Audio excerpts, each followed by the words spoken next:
All right, here we have a recent addition to the Bilka whips, if you will. So this is the 2021 and a half Atlas SEL Premium R-Line 4Motion with the V6. Long enough naming. Some little modifications, I guess, for their new, excuse me, or that come with that trim. That trim level is new. There was a SEL R-Line minus the premium prior to this. So go figure, everything adds a few options, small little details. So apparently one of the items here obviously are the wheels. They're 21-inch rims, so specific to the R-Line model. The lower part here below the door is painted, where typically I guess it would be black or some other just random gray color.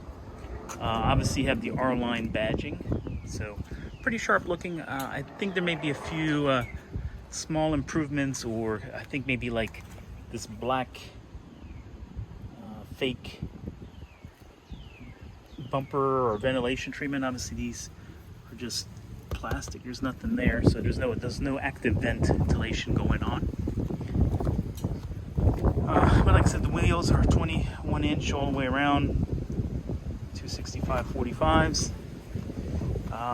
So we have the SEL V6. Otherwise there's no R-Line mention on the back. It does mention the 4Motion. It does come with the tow receiver hitch opening.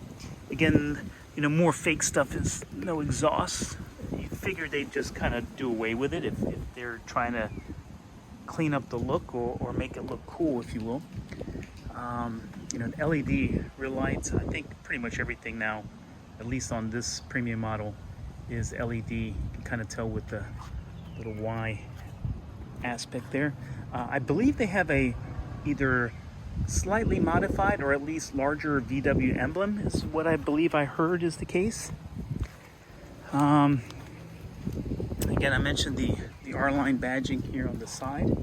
It's nothing new other than the fact that it's part of this trim level. Kind of squeeze through here.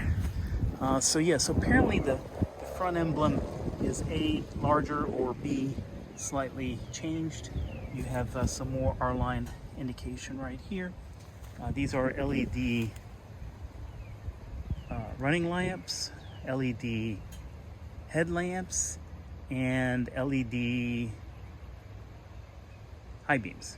So the one thing I wish they'd do, so yeah, so there's the black trim down, as you can see here, maybe along the top ledge along here. I think this cross member under front bumper looking thing is apparently an R-Line feature. Again, I haven't been involved in the Volkswagen world as much as I used to, so I don't know the exact details.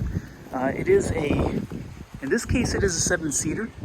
This vehicle does come available with some other options, or maybe really just the one option is the captain's chairs. I decided to omit them. So anyway, coming in, we have the they call it the black quartz. So black is obviously this part, the quartz is that lighter part. You have it in the door panels as well. It's got the Fender audio. I think R-Line adds these chrome covers to the pedals, and then the usual items: power windows, power locks, power mirrors. Stepping in, we'll go ahead and crank this puppy up since it is kind of warm outside. Oh, you got a little R-Line thing down there in the dash. Bunch of the safety nannies, adaptive cruise control, this assist, that assist. Just a matter of time before I guess everything is automated, fully autonomous, I guess is a proper term. We have the R-Line logo, a flat bottom rim as part of this package, if you will. But otherwise, you know, you have it fully loaded. These model, or this particular model, comes with the ventilated seats, heated seats. It's a 3-zone AC, so left and right zones. You have some, it's lighted cup holders. You obviously can't tell right now, but this area here, or sorry, right here are lights. You know, park assist, all those crazy, silly things. All the connectors are USB-Cs. So there's 2 of them right there. I just noticed that this did have a 12-volt socket, so that's kind of cool. In here also there is, excuse the other mess, there's another USB-C. There is no regular USB plug in here, so it's kind of unique in that regard. It's kind of like a cross-stitch kind of metal look. So yeah, the screen is good size. I don't know the actual dimensions. Apparently you can also switch it. I've yet to figure all the little details out. I wish, well, to the navigation, you can apparently get it to shift here into your console, since these aren't regular like analog dials. That is apparently configurable, and you can change the appearance. So I'm not sure, but you can actually move this map over here. Maybe it's, oh, here we go, display. So now it should be starting up over here. So here we go. So now this is kind of switched roles. So now your map's over here versus over here. So now I have just the compass over here. So I guess switching this back over here and turn this off over here. We've switched back, and there you have that. All right. You know, auto headlights. Oh, R-Line too. I think that little chrome thing is R-Line. You figured at least say R-Line in it, but I guess it doesn't. So overall, not bad. You know, I like the padded stuff along the top surfaces. But as typical, usually the lower pieces are plastic. You know, right here too. You got to do something to differentiate it between an Audi, make up for that price difference. You know, the door down here. This is soft. This is hard. This is soft. This is hard, soft. So anyway, a few cool features. While I'm here, just kind of share some of the things that I wish it had. Back to the outside, you know, so many models, whether if you're doing like an R-Line, to me that's like a sport model. And like BMW has its M division, Mercedes has its AMG. So, you know, they started to put some of those blackout trims. That to me should be part of the feature for the R-Line. It should be blackout. I guess the R-Line, I think there's an R-Line on the SE model, and that one is blacked out. So it makes no sense how they determined to do that. I think Volkswagen is leaving sales on the table with that. And especially when it's competition like the Kia Telluride and the, what is the other one? Hyundai Palisades, I think it is. They have a couple models like that. Now, I don't know if they're the premium levels with the blackout feature, but again, it's something I think they should have done and would have maybe captured a few more sales. Not that this is doing that bad. It's actually, it seems to be hard to locate these on the lot. So back to kind of the other wishes. So I wish it had that, especially with this R-Line. The other thing I wish these didn't have, and I hate, is this piano black. Here I'm asking for black stuff, but then when they put it in, I'm not happy with it, because it's like, you know, you look at it wrong and it fingerprints and all sorts of stuff. Another reason why I don't really care for all these touchscreen options, because now you're going to have fingerprints everywhere. I don't know if you can see it there. I guess I'm kind of like to keep things neat, at least in the car. Where I was showing the navigation, how it can appear in the display, which is fine and dandy and stuff, but and it's probably the price point issue. But so many vehicles now, especially premiums, have the heads-up display. So to me, it should be up in the display. Good goofing around down here. The idea is keep your eyes on the road, not to be shifting it between the steering wheel here and the column. I'm trying to keep my eyes on the road, not goof around there, put it up here, heads up display. I do love that it has the it reads road signs, so you can tell. Apparently it thinks in my driveway the speed limit is 20 miles per hour, but obviously it's the speed in the neighborhood. But that's kind of cool, because I don't think DOT does a good enough job identifying what the speed limit is everywhere. They'll put up those stupid signs, especially here recently in Myrtle Beach, that they'll put, oh, the speed limit is 35 unless it's mentioned otherwise. Well, once you put the speed limit sign up of what it is, maybe add a few more of those than confusing other people. We are in a tourist town, so people pick their ass even more when they see 35, because it makes them go, oh shit, I don't know what the speed limit is here, so maybe it's 35. And that's the part that is, in my opinion, the stupidest thing, is because they'll put it on a road where the speed limit is 55. So again, now you have somebody thinking, well, maybe it's 35 here, since I don't know what it is. So, wow, shit, better slow down. Retarded. But again, that's what you get for having idiots that don't know any of the rules. But anyway, I'll get off that tangent.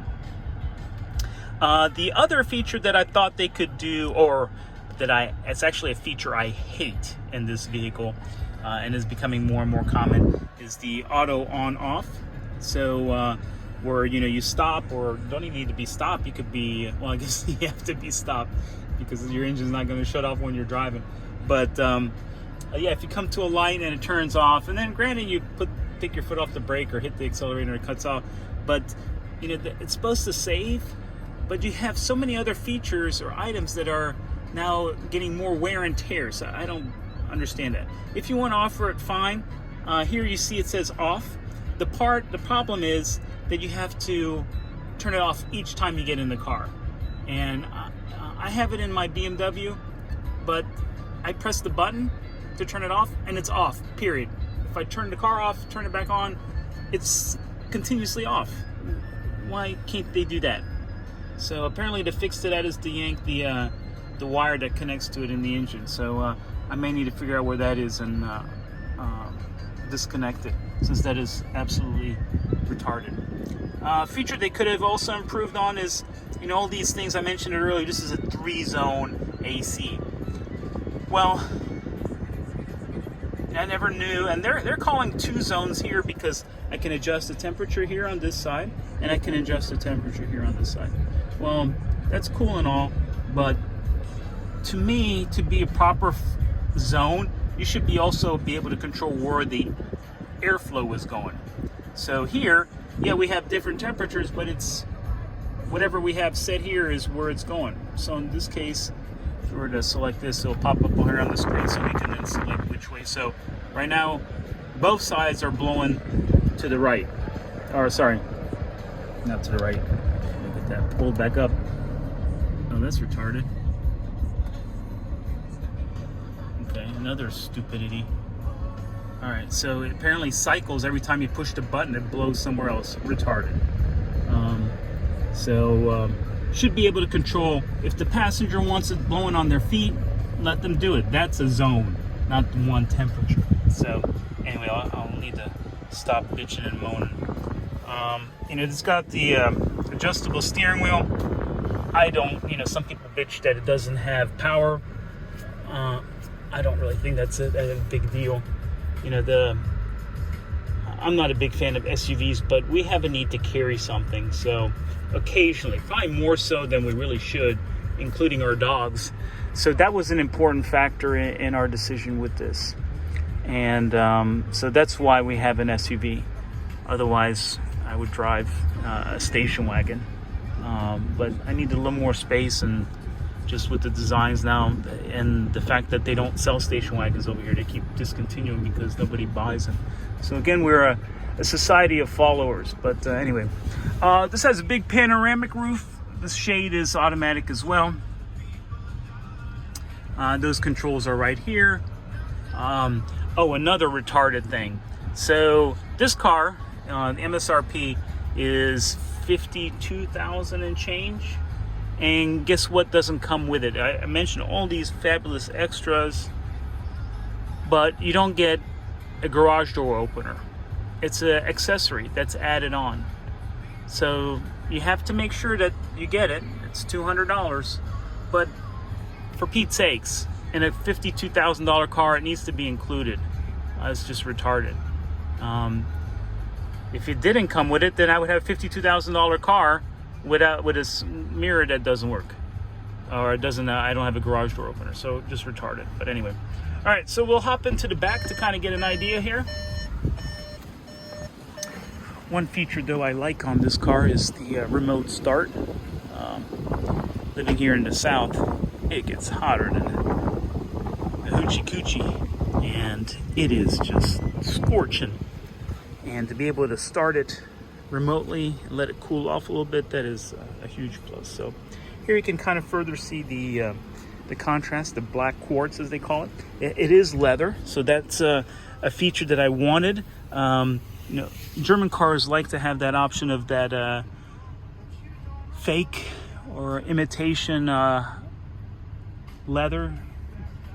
They call it MB-Tex or whatnot.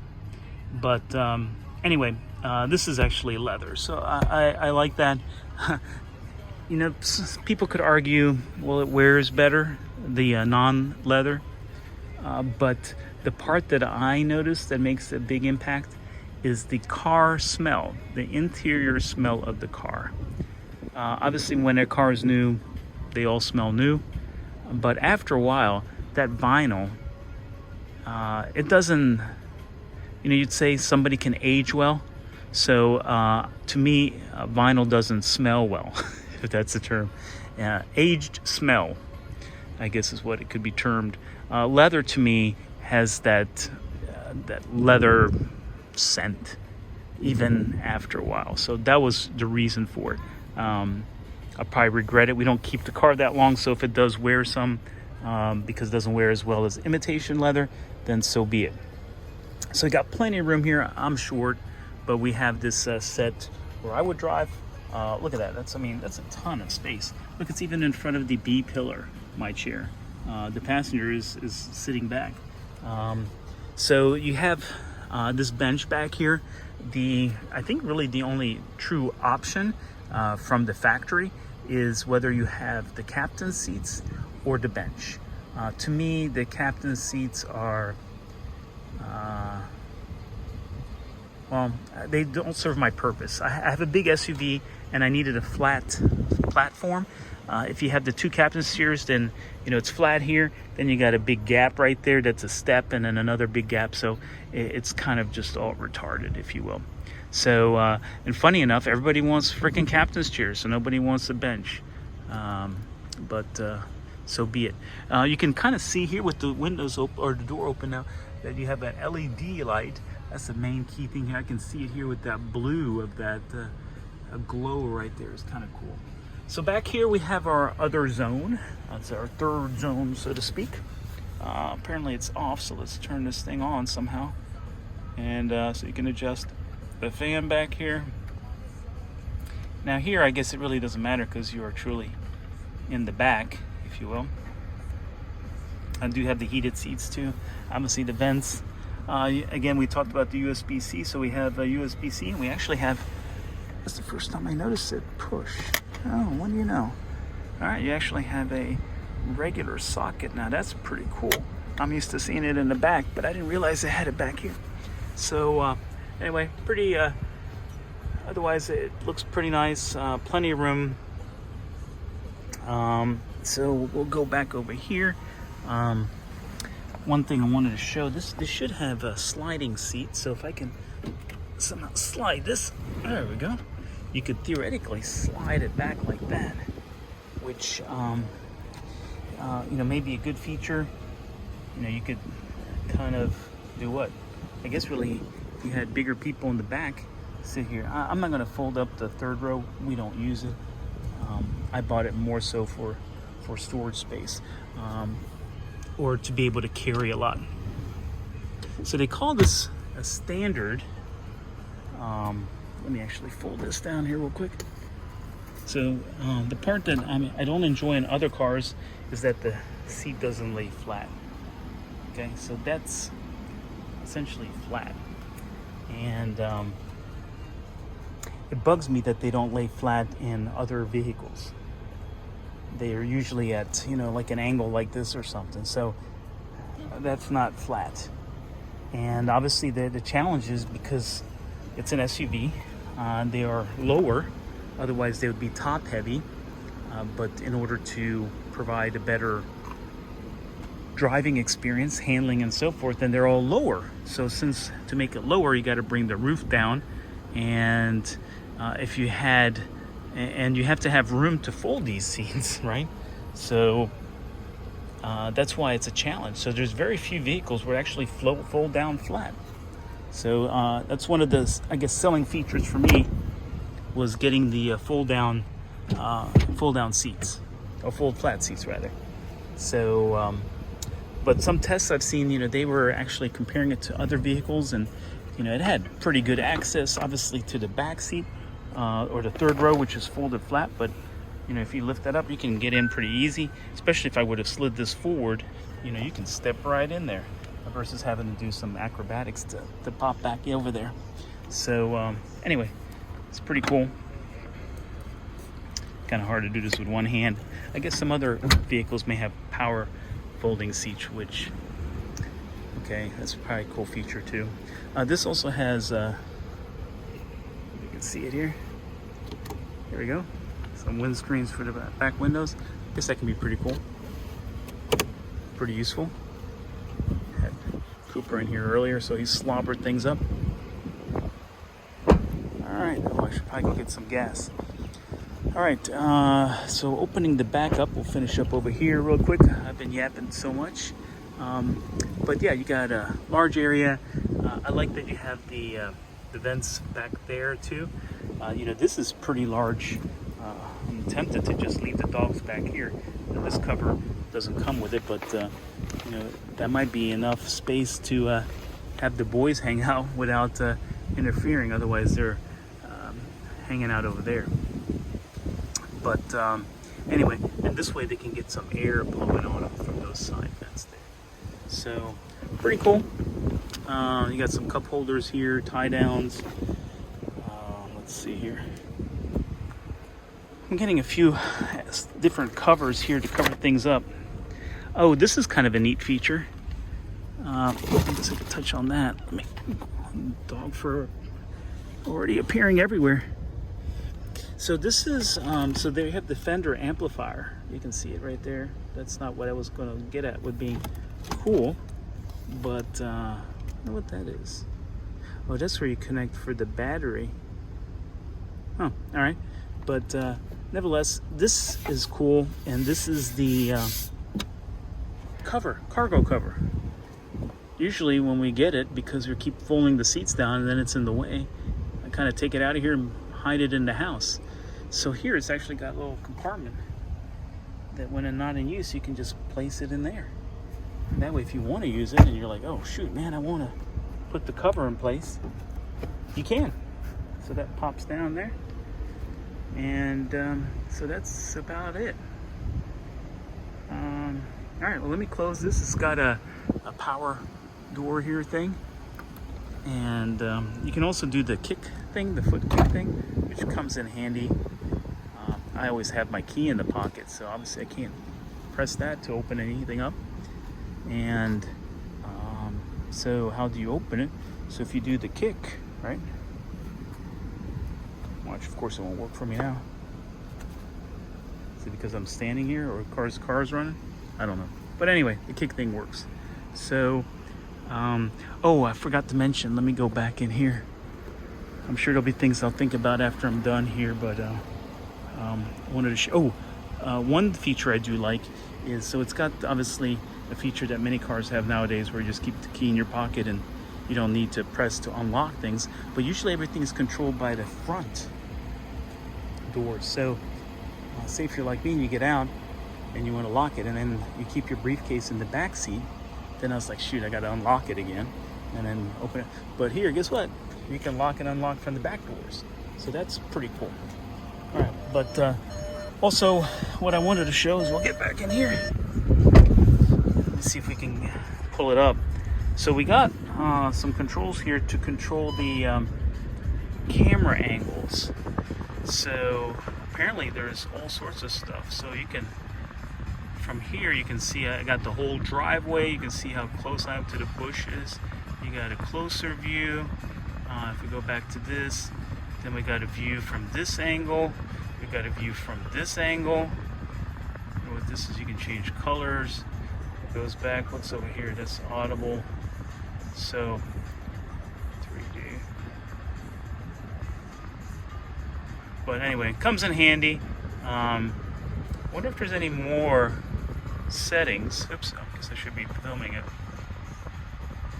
Because it'd be kind of cool to get it from the other angle. Oh, I guess you can rotate the car. That's funny. So you can see from other angles. I wonder if it'll do that. Looks like it's only right or left.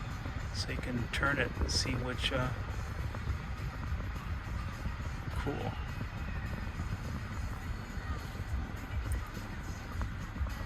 Wow. Anyway, very cool. So that's neat. Unfortunately, it's taken away from people actually looking, but it's neat to have since you're essentially driving a bus here. So it's good to have all those angles. So anyway, so 2021 and a half Atlas SEL Premium 4Motion R-Line B6. Enjoying it so far. We just need it to last 3 years. So check back maybe with another car. Thanks.